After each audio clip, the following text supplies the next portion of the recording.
Welcome to this briefing from the School of Computing at University Utara, Malaysia. I am Dr. Ala Jabar Qasim Al-Maliki, and today we are analyzing the architecture of a new kind of global conflict.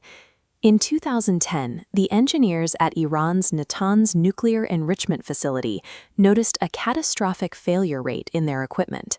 This site was air-gapped, disconnected from the public internet, and surrounded by intense physical security. Their most secure facilities could be sabotaged by an invisible adversary without a single physical asset crossing their borders. At the time, Iran was heavily constrained. Crippling economic sanctions restricted their resources, and they were conventionally outmatched by the militaries of the United States, Israel, and Saudi Arabia. They could not respond tank for tank or jet for jet. This diagram illustrates their solution. Unable to compete conventionally, Tehran initiated a strategic pivot. They invested heavily in state-sponsored cyber operations to create asymmetric leverage. A small digital footprint could now counter massive conventional and economic disadvantages. Cyberspace became an equalizer. It allowed a geopolitically isolated nation to project power, conduct espionage, and inflict severe costs on superior adversaries while remaining below the threshold of open kinetic warfare. This pivot was not an organic movement of rogue hackers. In early 2012, Supreme Leader Ayatollah Ali Khamenei issued a direct state order to build out the nation's digital offensive tools. Here we see the resulting command structure. At the top sits the Supreme Council of Cyberspace, delegating the execution of offensive capabilities directly to the Islamic Revolutionary Guard Corps, or IRGC. But instead of a unified military division beneath them, the IRGC intentionally developed a fragmented ecosystem. They rely on a vast, decentralized network of proxies, contractors, and front groups to execute their orders. Operating through cutouts gives Tehran a vital layer of plausible deniability. When an attack hits a foreign target, the state can officially deny involvement, allowing them to dial up offensive pressure without triggering an overt military response. The chaos of this structure is a deliberate defensive feature. By obfuscating the chain of command, Iran makes definitive attribution legally and politically complex, stripping victims of clear justifications for kinetic counterstrikes.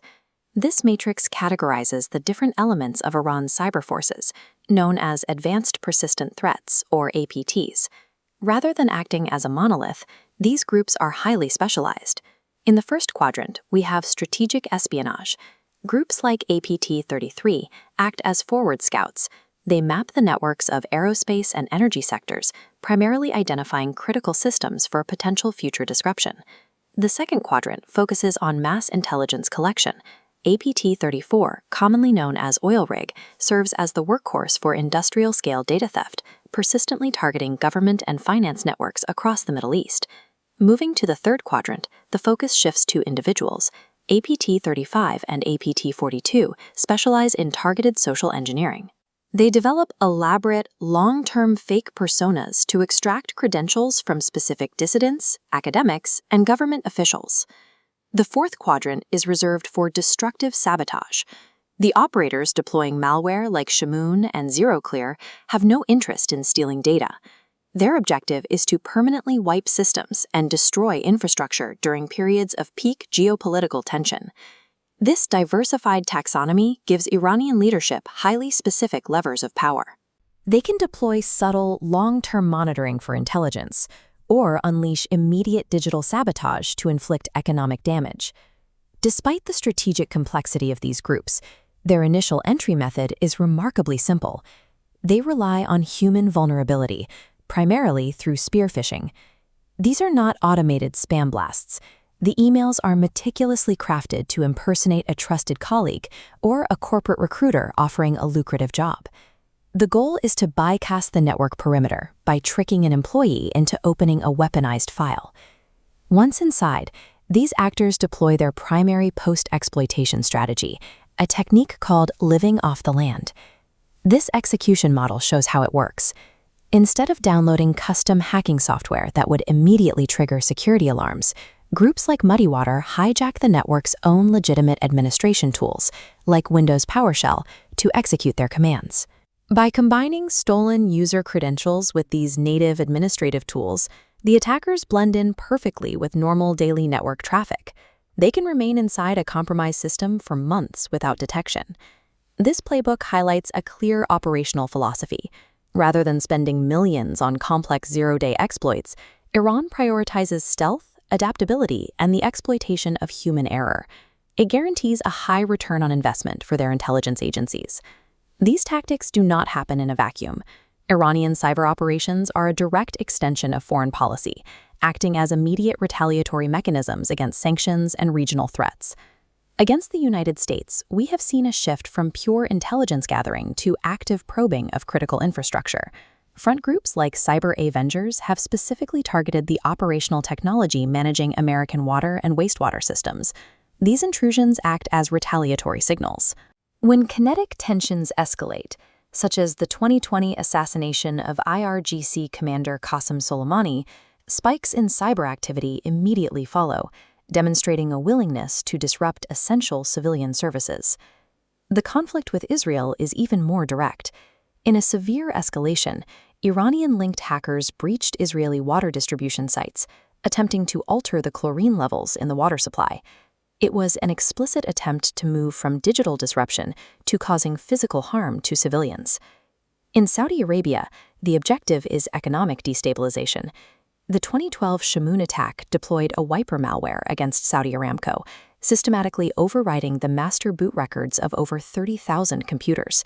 It crippled the administrative backbone of the world's largest oil producer for weeks. Across all three of these battlegrounds, the strategy is identical. Cyberspace allows Tehran to bypass its conventional military weaknesses and impose massive economic and psychological costs on its strongest rivals. This model visualizes Iran's asymmetric deterrence architecture. They built a deniable network, integrating espionage, sabotage, and living off the land tactics into a cohesive strategy. This architecture is actively evolving. The most significant emerging threat is the integration of artificial intelligence. Machine learning allows operators to completely automate network vulnerability scanning and scale their social engineering campaigns. Hyper-realistic phishing emails and fake personas will make established tactics exponentially faster to deploy. Furthermore, we are approaching a dangerous convergence. Digital attacks on infrastructure will act as precursors to physical warfare, disabling defensive grids moments before kinetic strikes occur. These digital operations have moved to the center of Iranian statecraft, achieving strategic objectives that once required heavy conventional deployments. To stay ahead of these evolving threats, it is critical to study these architectures and tactics rigorously. Subscribe to this channel for more deep-dive cybersecurity analyses from the School of Computing at University Utara, Malaysia.